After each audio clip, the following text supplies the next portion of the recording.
Hello, hello, hello, and welcome to today's episode of Her Talk Show. This podcast is dedicated to the growth mindset. You see, I believe that I know something that you don't know, and I also believe that you know something that I don't know. And the only way for each of us to both rise in our knowings is for us to sit in a room, talk about all the things, and get to know some things that we don't already know. For those of you that are new to the show and love inspirational content like this, make sure you subscribe, follow, like, and share.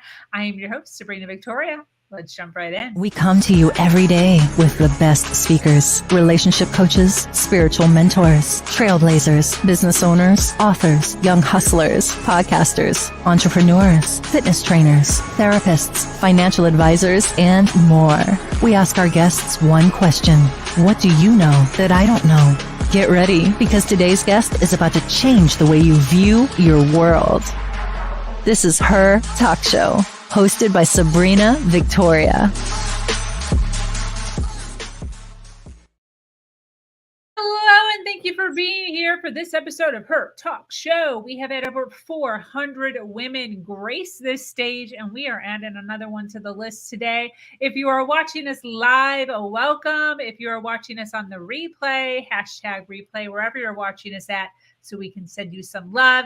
Either way, if you are watching this video, if you could share this video on whatever platform you're on so we can get more eyes and more ears on this awesome content, we would so appreciate it.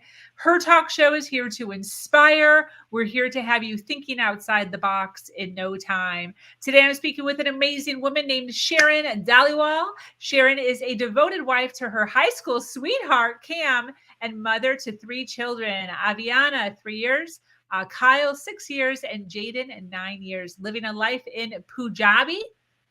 Punjabi. Yeah, Punjabi household. Yes, it has its ups and downs. She suffers postpartum depression following the birth of her first child. I can relate. And a third led her to a spiritual awakening. I love that. She officially just started her spiritual business, Spark Up Your Light.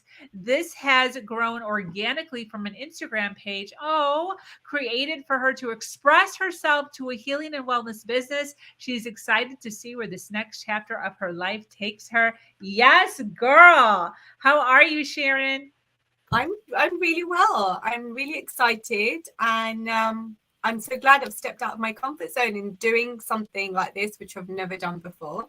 Yes, I'm so excited. And this is what it's all about, right? Stepping into fear, doing courageous things, saying names that you don't know how to pronounce, all things, all things that has us feeling a little nervous, and then you do the thing and you wind up realizing that nothing happens, nothing bad happens.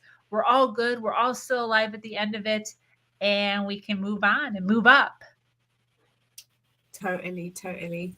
So where would you like me to start?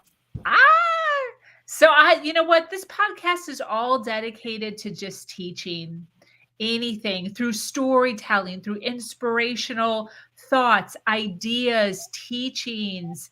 So you know what? Just like your life, your journey, what has it taught you? What do you know? What do you wish the rest of the humans knew? Wow. Okay. Well, I'm 37. I was born in 1985. I'm 37 years old. I have been married for 11 years. I might get that wrong. I've been with my husband for like 20 years, over 20 years. As you said at the beginning, we met in high school. We met when we were 16 and been together ever since. No major dramas, no major breakups, and getting back together, it's been good. And we're still enjoying married life. And like my childhood growing up, I had a fantastic childhood, really idyllic. My parents were amazing. I have a brother, he's 2 years younger than me. We were very, very close growing up. We were best friends. I have a little bit of a trickier relationship now, but we always had each other growing up. I'm Punjabi, I'm Sikh. So I grew up around family. Family was everything. We always had extended family at our house. we just needed an excuse to get together, a birthday, any sort of celebration, Christmas. It would always turn into like a full-on dance party, no matter what the occasion was. So we had like the best childhood. Like had my first travel abroad was to India when I was about 4 years old. That was actually my mum's first trip going back to India. So she came from India when she was 19. And she had me when she was 21, and she came on her own. She had no family here. So her first journey back to see her family was with me as a 4-year-old. And my brother was 2 at the time. So my family, like, they've been through a lot adjusting as Indians. My granddad came to this country in 1963. So he left my dad behind in India. My dad was 1 year old. So he came here. My dad came here when he was about 11. And his first trip back home was when he went to see my mom, and they had the whole arranged marriage. But it wasn't so strict because we found love letters that they used to write to each other, and they're all in a folder. It's really sweet. So she came over and we were born, and when I was 6, they took us to Disneyland Paris, and I think that just gave my dad the travel bug. We traveled a lot. We had loads of family holidays. We went to Australia, Mauritius, Singapore, America, just like all over the world. My dad really wanted to show us the world, and it's something like I want to do now for my children. We haven't really done like traveling since lockdown. We haven't been anywhere still. So that's one of my goals.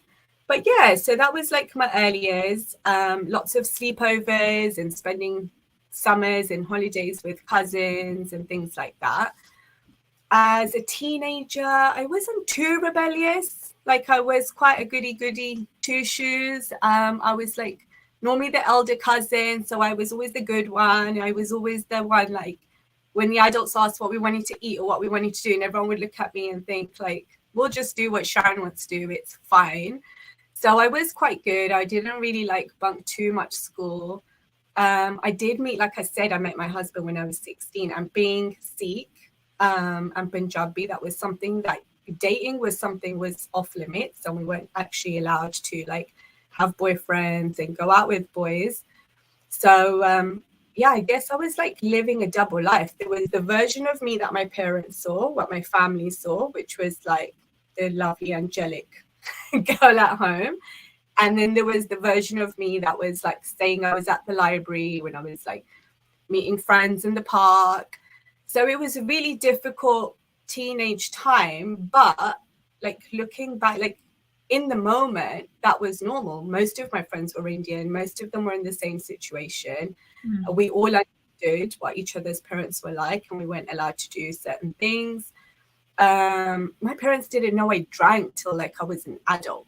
So, there was no coming home pissed or anything like that, because I'd probably have been thrown out of the house. Like, we have a better relationship now and we're more open and we can speak. But in those days, they were like very much, you're not allowed to do this and you can do this. I remember a friend calling me, telling me not to go into my kitchen in my house, because she had told her family that she was at my house where she was out with her boyfriend. And like, so those are the extremes that we used to go to like hide and go away and say we were staying at a friend's house, but we were really out. And yeah, my boyfriend was always my husband, so it's fine. I can share it. And, it's like we're still together, so it's all good. But so like that was me being a teenager. My parents, like, because they were from India and they were like, my dad was a bus driver most of his life. He still does driving jobs. My mum was a factory worker. And like she's become more skilled, but she's still working like in an assembly line. So to them, like, life was all about education and studying. My mum always used to say to us, like, you need to study and work hard at school so you don't have to do the jobs that we had to do. Like, that's those were their inspirations for us. So I did my degree. I got first class honors in criminology and psychology, which I actually really enjoyed. Straight away, I went on to do my master's. So I did that in criminology and criminal justice. Basically, because when you're Indian, you finish a degree, you're either getting married or like getting a proper job. And I wasn't ready to do either of those. So I decided I'll do my master's, contemplated a PhD, but I think my brain was fried by that point, and I did actually need a break. And yeah, I started like, in the world of like work and proper jobs. I worked in retail throughout university and things like that. But then I found a job, which was like technically my dream job, which is, I have just left it recently. I always said I wanted a job where I was doing different things every day, where I wasn't just stuck in an office, and it ticked all the boxes. I was working for like the tax office, but the role that I had was very interesting, and I did a lot of training for it. When I got married when I was 25, so me and my husband were still young. We were so excited. Like, I was so excited to get married because it just meant things were easier. Like, we could go out and we could hang out more, and he didn't have to drop me home at the end of the night. We would, be coming back. We'd be like drunk, like at the front door, like, oh my God, we can both go in the house together at the same, like, we don't need to hide anymore. We're married. It's fine. But being Indian, like traditionally you get married and you move in with your in-laws. I moved in with his family. So it was his mum, dad, and his brother. Wow. And like, I'd known my husband for a long time, so he told me a lot about his family. He'd obviously met them. I knew his brother quite well. He's just just over a year older than us. So so we already had a good relationship. He was like, we were fine. And he told me a lot of stuff about his parents, but when you're living with people, it's just a completely different thing. And even my parents were like, are you sure? Are you sure you want to marry this guy? Are you sure you want to, like, you are marrying into the family when you're Indian? And I was like so naive, and I was like, yeah, I'll be fine. And, he's the one, like, he's the man of my dreams. And my mom was like, but you're so intelligent. You could marry a doctor. I was like, I don't want to just marry a random person. I'm not just going to marry a doctor. So I had done my master's and my husband had no qualifications. Like, he never went to uni. And at the time, like, he didn't have a proper job. Like, he didn't have a career. So my parents, like, that was such a big deal in their eyes. So I really had to, like, fight for him and fight for the reasons that I wanted to marry him. I remember my wedding day, like, we have a dolly, so it's very emotional. It's very traumatic. And looking at it now, I'm like, why do we do this? But the daughter is like a massive ceremony when the daughter leaves her home. And everybody is crying. I'm crying. And I moved like 15 minutes from my old house. So I had only like 10-15 minutes in the car to sort myself out, and then like be like, oh yeah, I'm so happy to arrive at my new home.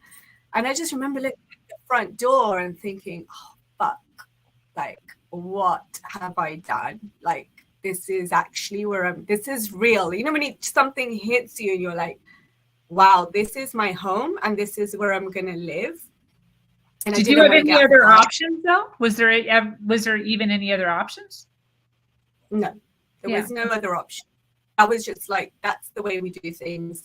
You're moving into that house and you're living with a family, and that's just the way it is. There was never like a renting somewhere or buying another property. And like, my father-in-law owns other properties, but it wasn't like, oh yeah, like, now you're married and here you go, like, you can move somewhere else. There's just like, in those days, and it was only like 10-11 years ago, but it was a different situation than it is now, whereas most people now would just move out even if they need to rent a flat. It's fine and it's not frowned upon. But so I remember like just walking in and thinking, oh my God, like, I don't want to be here.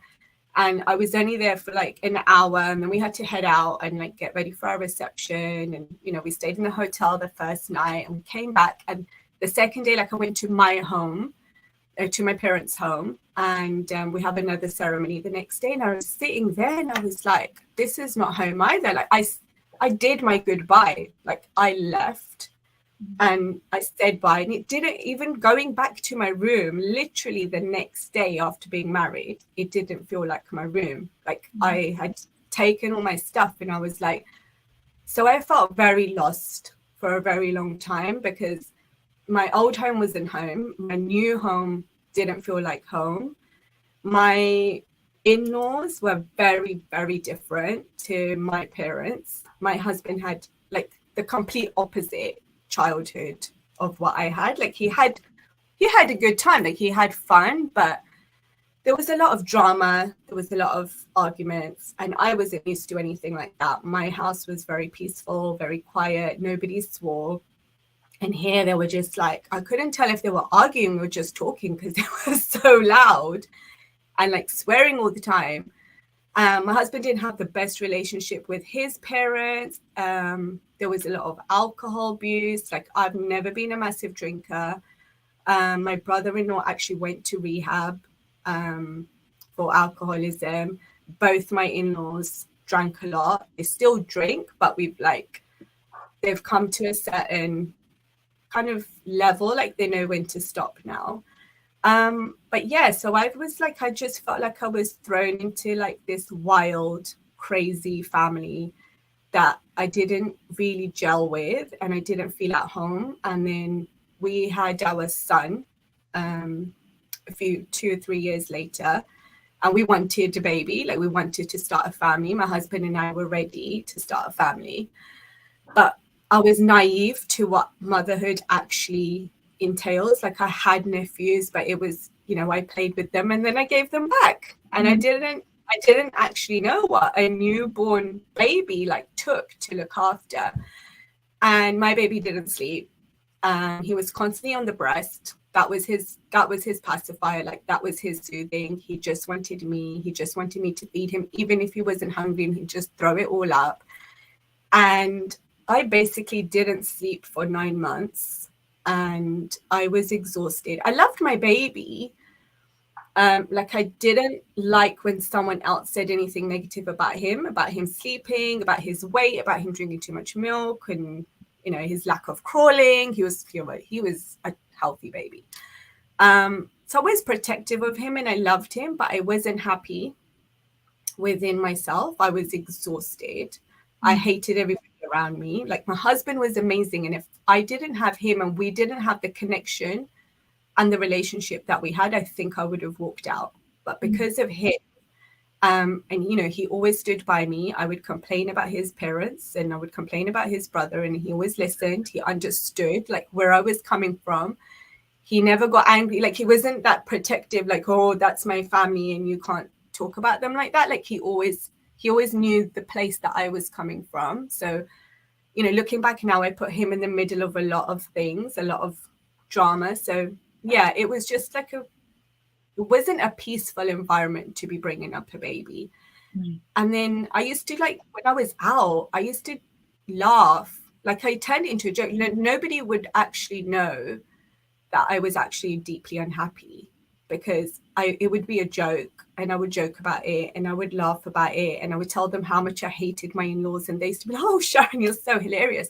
But I genuinely meant it. Like I had pure anger. Like I had so much anger and fury inside of me towards them, like for no reason at all, most of the time. Like they would be going to do the grocery shop and ask me what I wanted to eat, and I was like, why are they asking me what I want to eat? I'll just buy my own food. Like, it was just the little things were just annoying me so much all the time, because we were always together. They didn't work. My father-in-law had already retired before I moved in, and my mother-in-law she's always been a housewife, so she never had worked. So they were just in the house all the time. Wow. And they're not very sociable, so they weren't really going out. So yeah, it was a lot. I did feel better once my son turned 1 and I went back to work. And I remember walking to work and was just like, like I didn't miss him. I wasn't upset. I was just glad to be back in the city and going to work and doing something for myself. And that started the healing journey with me and them, because I did appreciate that they were watching him, that my mother-in-law was watching him. So I was able to go back to work because of it, because of her, and because of the family support. So that was really nice. But yeah, the drama didn't stop. And then I fell pregnant with my second baby, and I'm still in this house. And I was like, I cannot have another baby. And where are we going to put this baby? Like, it's me, my husband, and my baby in our room. And I was just really, really upset. I didn't tell anybody I was pregnant. I told my husband not to tell anyone. It took me about 2 or 3 weeks to just come to terms with it. And then I was like, okay, it's fine. I accepted it. I never just wanted one child. Jada needed a sibling, and it had to happen at some point. So I was having baby number 2. I have a question. When a family has 3 sons and all 3 sons get married, traditionally, all 3 wives are supposed to move into that house? I know a family with 3 sons, and they actually have a huge house. And yeah, they're all living together because that's how they live in India. So it's not like that doesn't have to be the way here any longer. But I know families that do live like that. And then how does that work as far as money? Like, is there a traditional, like, you have to give a certain percent towards rent? Do you not pay rent? Like, how does that work with money? No, so money is a funny one. I think that depends on every family. My father-in-law is very generous. He's never asked us for rent. He's never asked us to pay bills. He's never even asked us to buy groceries. So we are living here like to him, he's like, I have created this. I provide for you. Like he loves that we live here. He doesn't see it from like when I was in a dark place. Like he never saw it from my point of view. Like he would never see like, what's the big deal? Like I pay for everything and like I give you everything. What more could you need? But there's more we have more needs than just like having the food and the money. So we've been very blessed. Like money wise, we buy what we want to buy. We buy food when we're out and we want to buy things, but there's no burden or duty or responsibility on us that we need to contribute anything like that. He bought a property, like there are literally he bought 2 houses opposite our house. I think when Jaden was about to be born, I was pregnant and they were on rent. And when the tenants moved out, he actually said to us that we could live there. So I was like, yes, finally, like Kyle had been born. So I had 2 kids. And I was like, I agreed straight away. My husband wasn't even home and he came home and I was like, your dad has just offered for us to go and live in that house. And I was so excited because I just needed my space. I needed to get out of the house. Because when I had my second one, by this point, my brother-in-law had also got married. So his wife came into our house. We have a 3-bedroom house. It's not big. And she's amazing. I actually studied with her. We were friends at uni together. She was the first friend I made at university. And we've been on holiday together. So it was amazing that it was someone I knew, like I knew really well. But she didn't know that he was an alcoholic. And that's when his journey with alcohol kind of began. So we weren't even sure at that time if he was an alcoholic. So that would happen. They got married. They had a baby 2 months before I had my second baby. So we're in this house with the parents, 2 brothers with their wives. I already have Jaden, and now we have 2 newborns. Wow. 5 days after Kyle was born, I had a secondary hemorrhage. So I went to hospital and they basically looked after Jaden and Kyle. And Kyle was a newborn and my mother-in-law did everything for him. The midwives in hospital used to say, where is your baby? And I'd just bawl out in tears crying. But I was physically not even able to like drink a glass of water. So my husband kept saying, if I bring the baby here, what do I do? Do I look after the baby or do I look after her? She can't do anything. And he was like, our baby is home with his family and he's fine. But they could not comprehend how like a new mom could not be with her baby. But I mean, I was constantly in tears and my husband was like, he's fine. and he's being fed. And I remember going back after 5 days and just like looking at this newborn. I was dying to just feed him and hold him. And my mother-in-law said that he's hardly opened his eyes. She goes, he's been brilliant. Like, he's just been sleeping. He's been feeding and sleeping. And the minute I spoke to him, he opened his eyes and he just looked at me. And I was, oh my God, my baby. And I just like picked him up and I was like going upstairs to feed him. So I'd been like breastfeeding, like pumping in the hospital and sending it home. But I was on so many drugs. Like, I don't even know what they were, like I was being injected with. So my husband was bringing it home and spilling it. I had like specialists coming to me by my hospital bed telling me it was safe to feed this milk to my baby, and it was fine. And I was like, okay. And then like, no, how can it be fine? Like, I was on morphine, I was on steroids, I was on so many different things. I was like, this cannot be healthy to give this to your child. You're not supposed to drink alcohol and give that to your baby. But I'm having like this massive concoction of all these chemicals. It's not okay.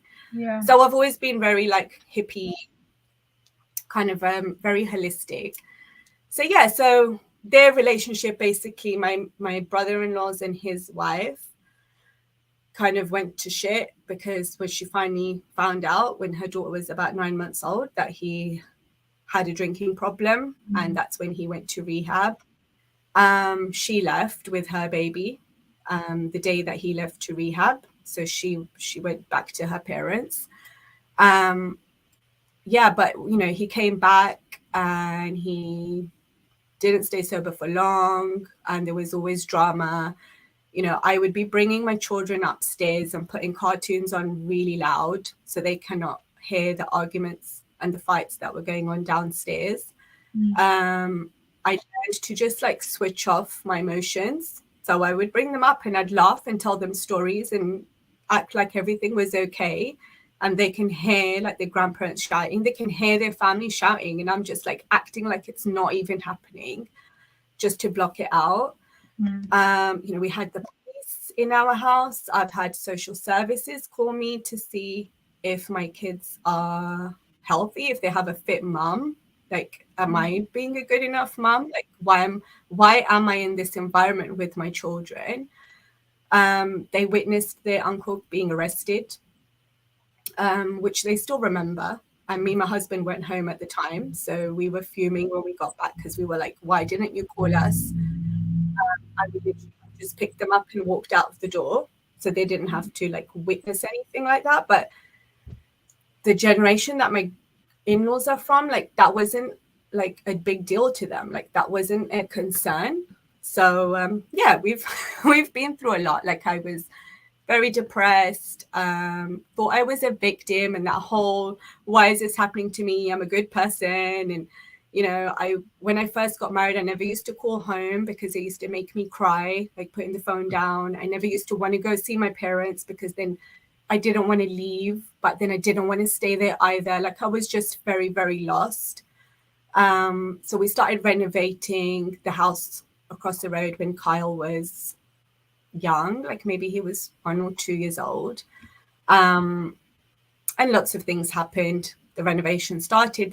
My husband's a builder, so he was doing it himself. His brother was helping him, and there was lots of issues. And then I fell pregnant with baby number 3, which was completely not planned. And I shit myself. I said I wasn't having the baby. I told him to tell everybody, like not to tell anybody, because I didn't think I was going to have this child. I said I couldn't do it. And we hadn't yet moved into this new house. I said, I can't do it. So for about 2 weeks, I researched abortions, the process, what I would have to do, when was the cutoff point, and all the things. And I just couldn't do it. And he put no pressure on me. He was like, it's your body. You decide. You have to, you have to carry this child.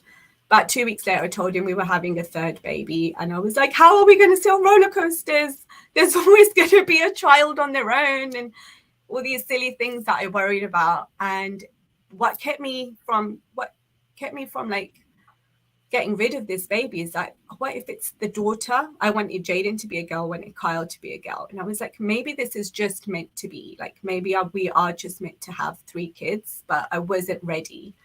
And my husband told me the house would be ready on time. And then about 2 months before she was born, he had to sit me down and tell me it wasn't going to be ready. And I didn't panic. I think when I had found out I was having a daughter, like something shifted in me. And I was like, wow, okay, I'm actually having a girl. I was really excited. I was fine with the pregnancy, didn't complain as much as I did with the other 2. And he told me we couldn't move out on time. And I was fine with it. I just went into a very practical, right, we need to make space. There was 4 of us already in this room. So I was like, I need to make space. I need to like clear out this cupboard. We need to put things into storage that we're not using, blah, blah, blah. And it was fine. And she came in, we adjusted. And then there was 5 of us sleeping in one bedroom. What does that look like? So me and my husband and the little one were on, at the end, we're not all 5 of us in this room. At the end, it was Jaden in a single bed, my husband on a double mattress on the floor, and me in the king size bed with Kyle and Aviana. So that was how we slept for a long time. And I hated it. I was embarrassed. I was like telling people in this day and age that, we know we're educated people, like we have jobs, we're not poor and like we don't know what we're doing. But there's like 5 of us in our like close circle of friends know, and they used to be like, I don't know how you do it. Like, how did you even make 3 children? What's going on? Like, how do you see? My husband loved it. And he was like, you know, like very tribal, like very ancient tribes. And he's like, this is how like the ancient times where families slept. Like there was 1 room to sleep. There was 1 kitchen. There was 1 bathroom. So he loved the bond, like the conversations we'd have when the lights are out, when all 5 of us are talking and telling each other to go to sleep. And we did have some amazing, amazing times. And he really got me through it because he was like, when we move in the new house, should we just like put the 2 rooms together? And I was like, no, I want to stop sleeping with the kids. Can we just like sleep with each other and the kids can be in their own room? Like now we have my brother-in-law, he's moved out and he's with his wife and his daughter. So my kids are in another room. Well, my boys are. My daughter's, she's 3 years old. She refuses to sleep with them at the moment. There's space for her there, but she still wants to sleep with mummy, which is fine. I feel like we've done all these years. Jaden's 9, as like, it's fine. And they only moved out like just past Christmas. So it's only been like recent, but they love it. And so my story, like my message is that coming from like having all those like restrictions and like duties and traditions as a Sikh, as being Indian, and then like battling things like alcohol and then becoming spiritual. And then I didn't know how to come out of the spiritual closet. And I thought my family was going to think I'm nuts. I thought my in-laws were going to think I'm doing voodoo or black magic. Like I was too scared to sage my house because I was worried about what they would think and what they would say. But I slowly, it was a very slow process. I actually realized they are deep down, like they were quite spiritual people and they had lost their ways.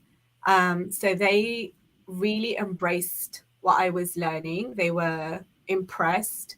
And they shared some of the wisdom from India, which I was like, oh, so when I tried to explain Reiki, like I learned Reiki, and they were like, yeah, basically we do this in India. It's just called something else, but the process of how we do it is the same. So that happened. So when I had Aviana, she was just before lockdown. So we had lockdown in March 2020. So literally in February, I had a reading with a clairvoyant. And up to this point, I didn't even really believe in that people could actually have this gift, like genuinely. I always thought they were a scam and it was fake. But I had a reading with her and she could just see how lost I was. And she asked me, what did I enjoy, what my hobbies were? And I didn't know. And I didn't have an answer to her question. And I was like, well, I like this and I like that, but I don't know what I love. Like I didn't know what sparked me up and what lit me up anymore. I'd just been in this bubble for 7-8 years.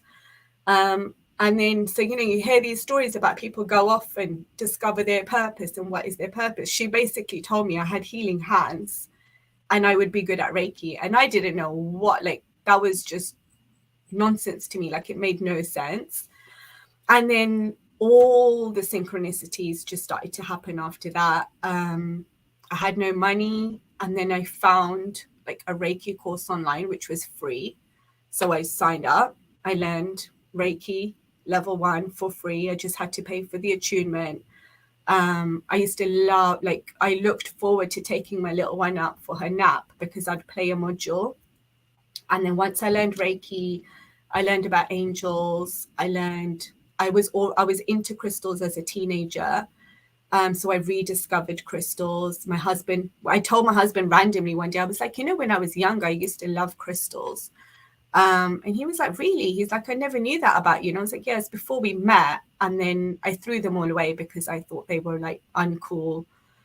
So he bought me a pink rose quartz egg, and that was it. That's just what I needed.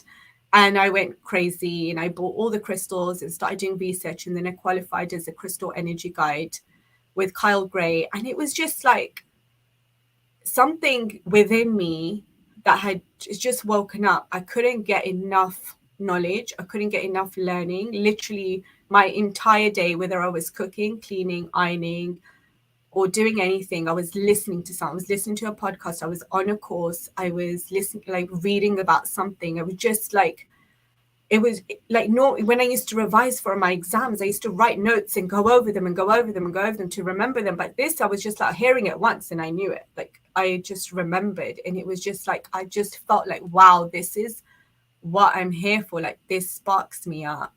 And then I started my Instagram page called Spark Up Your Light. And it was never had my face on it. It never had who I was. And I made a promise to myself. I was taking a picture every day of something that made me smile.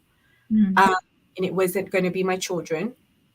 And it wasn't going to be anything like anyone else. It was something that I've seen. And I would consciously be looking for something in my day to make me smile. And I'd take a picture and I'd post it on the page. And then I started speaking to friends and family a little bit more about my spiritual journey.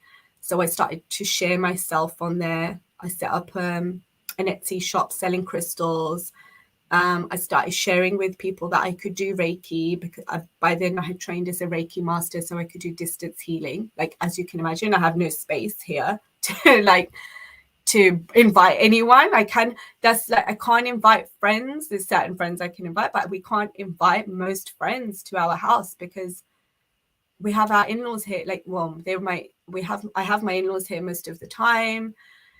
And it was just a full house. Like there was no space for anyone else to come in. And, but going on this journey and all the tools that I learned, I felt happy. Like physically, I was in the same house.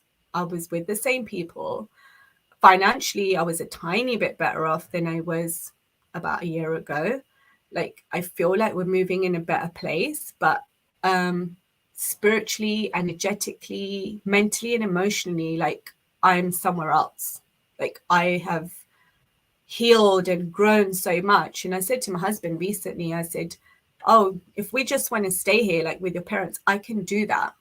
Like if that's our life for now, like that's fine. I just need to know what the plan is. But they went to India recently. So we had a month where we had the house to ourselves and we were like, no, this is amazing. We need space. We need our own chill time.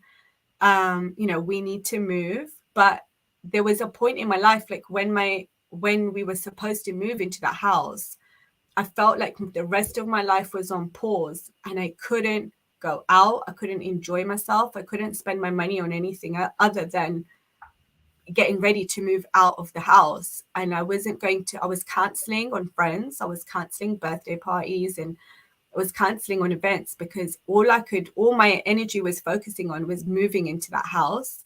And when lockdown happened and I told my husband to buy building materials and the world's going to shit. You need to go buy some stuff so we can keep working on the house.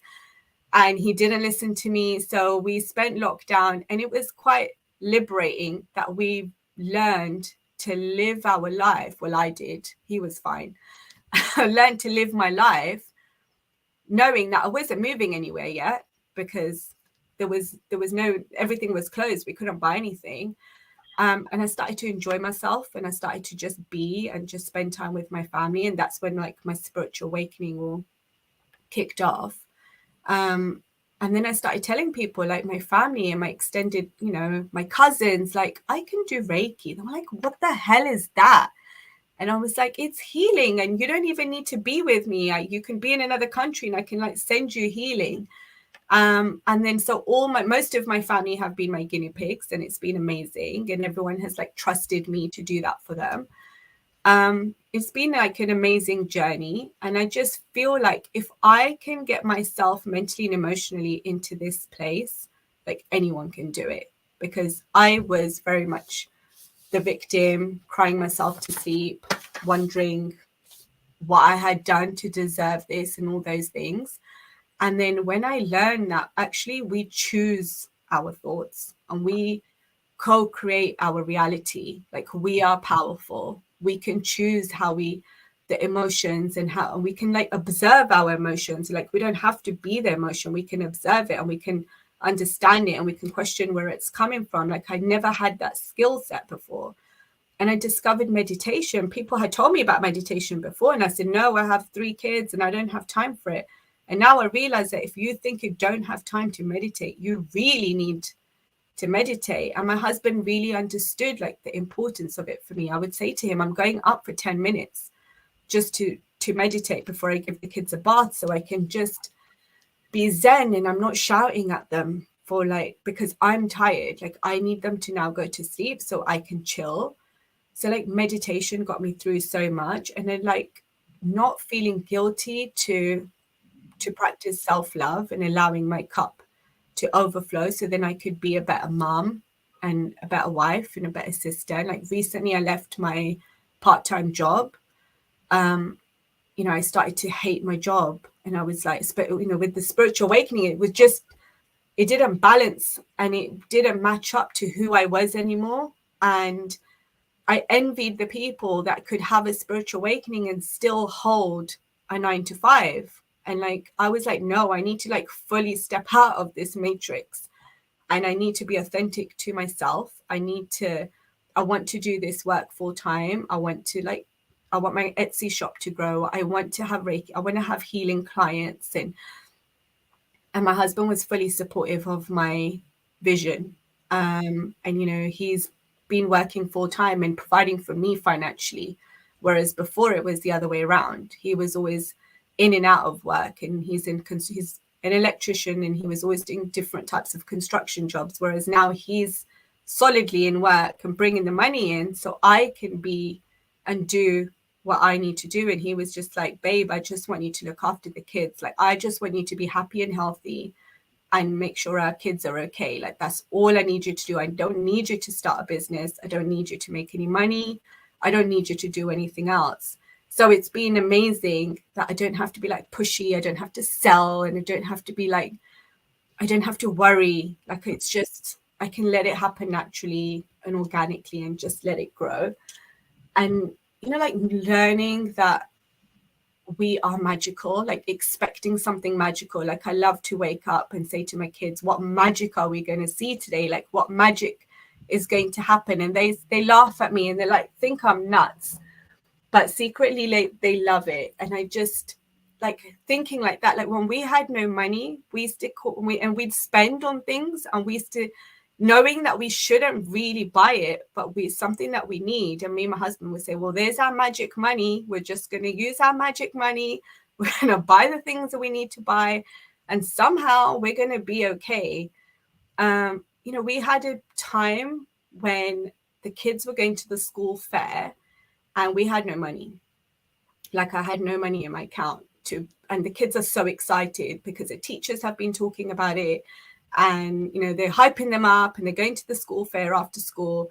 And I said to my husband, what are we going to do? And he was like, it's fine. And we just laughed. We were like, magic money. And literally he got paid that day. And we went into the school fair with £50 notes, feeling so abundant that we needed someone to change this for us. But genuinely, like, we didn't have that a few hours before we were going, but we knew we were going. We told the kids we were going and they had the best time. But it's just like having faith. Like we've surrendered a lot and we've let go and we have faith and we pray. We believe that like we'll be looked after. And I remember someone said to me, like, I had my first ever tarot reading and I didn't even know the word tarot. I didn't know what tarot was. I was just drawn to this man and all the synchronicities that happened to even get us to that reading. Like, that's just another long story, but I'm having this reading and the man said to me, he was like, you have things you want to do and just do it. He's just take a leap of faith and just do it. And what's the worst that is going to happen is you're going to be where you are at now. He's like, you're going to fall back to this spot where you already are. So just take that leap of faith, just do the things. And he's told me, he's like, anything you want to do, you can make it work. You can make it happen. And that was just like amazing advice. And I remember when I spoke to the clairvoyant and she just told me like everything was going to be okay. And she told me in detail like what I had been through and what I had felt emotionally. So I really had faith and I believed her. And she just, for someone else to come in and tell me that everything was going to be okay, I was just, okay, like I just can breathe and relax and know the universe literally has my back. I love it. So for those watching live, what exactly do you do? I do, I'm a Reiki healer. So I do distance healings. So when I do Reiki, I use crystals. So I will use crystal grids. I call upon angels and I use this Healy as well, actually, which is something that came into my life in December, which is a frequency device. So I use it a lot for myself and my family, and you can use it via distance as well. So it can scan your energetic field and tell me what you need. So the Healy will do its thing. I'll do my thing. So that's like where my passion is doing healings. I have a little crystal shop on Etsy, which I love. I'd like, since I was little, I'd always wanted a little shop, and I love going and packing the orders, and I love photographing the order, like the products when they come in. So yeah, that's what I'm doing at the moment. Like, obviously I'm hoping for it to all grow, and I nearly cancelled this podcast because I felt like I haven't created that success yet, the success that I'm aiming for. And then I was like talking to myself and I thought, I feel like there's power in sharing the story in the story. Mm-hmm. Like, so I've done that part of my journey. I've started my business. Like, I feel like I've just officially started it in February, because before that I was still working part-time. So, and I haven't like rushed into it because I haven't needed to. I've just, done it slowly. So I thought, no, I will come on and share where I've been and like where I'm going. I love it. Why do you do what you do? It satisfies my soul knowing I'm helping someone. Like, I say to people at the end of the session, because I'll give feedback and I'll say, this is where your energy was blocked and this is what you needed and blah, blah, blah. And you're going to feel amazing in 3 days. And sometimes people are not that sensitive to their energy field and to their emotions, and to their mental health even. And sometimes, like, I say to them, like, you might not comprehend how much healing has taken place, but I know at the end of the session like how much has shifted for them. And sometimes it takes weeks to really feel the benefit of it, because sometimes you need to be in a situation that triggers you before you realize that you are not acting in the same way that you used to. You've actually have a different reaction. So I just feel it satisfies me knowing I know how much I've helped someone, and then it takes them a little bit of time to figure out like how much that's been. I've weirdly done quite a lot of Reiki for people that have passed on. So I have done Reiki for someone as they were passing. I've done Reiki for someone knowing they were going to pass. So it's really strange because I feel like at my age and being quite new as a Reiki master, but I don't know, I guess I have this gift in me where I help people cross over in peace. And sometimes I feel like those energies are supporting me now because I supported them in when they needed it, and I made that journey for them very peaceful. And sometimes they were like coming to my thoughts and I think, wow, like I'm just creating a bigger spirit tribe. But it's just weird, like it's not something I advertise, but I feel like people just find me and will ask me to do Reiki for a loved one, and I will know that they are not going to make it. So. Wow, that's intense. Closing thoughts. Meditate. It's like you probably hear that all the time, but if you don't meditate, like the benefits of meditating, it really got me out of this out of the dark hole that I was in. My husband and I used to say to ourselves, there's light at the end of the tunnel, there's light at the end of the tunnel. And then one day I was like, we're in the light. How did we get here? What did we do? I was like, we need to like break this down for other people. Like I want to help other people. Like we were like really in the shit. We were lucky to have each other and get each other through it. But there's a lot of people out there, like they don't see the light at the end of the tunnel, or they see it and they think they're never going to get there. And my final message is that you will get there. Just like keep going, don't give up, and love on yourself. If no one else is loving on you, love on yourself. I love that. Where can people find you? So I am mostly on Instagram at I am Sharon Dhaliwal. I changed it from Spark Up Your Light because I just felt like I didn't want to hide behind a company name. I feel like when, especially with a Reiki healing, you book with someone you trust and know. So I just wanted to like share myself more and be more authentic, and share who I am. So yeah, I am Sharon Dhaliwal. I love that. For those watching live, thank you so much for being here. For those watching on the replay, make sure you #replay wherever you're at. If you resonated with Sharon and all the awesomeness that she shared it today, make sure you reach out to her on Instagram at I am Sharon Dhaliwal on Insta. We'd love to connect people here on this platform in order to make sure that we all continue to rise. Thank you so much for joining us here on Her Talk Show. This community is expanding every single day and is filled with females who are striving to do better than they did yesterday. For those of you that love shows like this, make sure you follow, like, and share. I am your host, Sabrina Victoria, and I'm so grateful to be here sharing a platform that allows people to share their truth and inspire others. As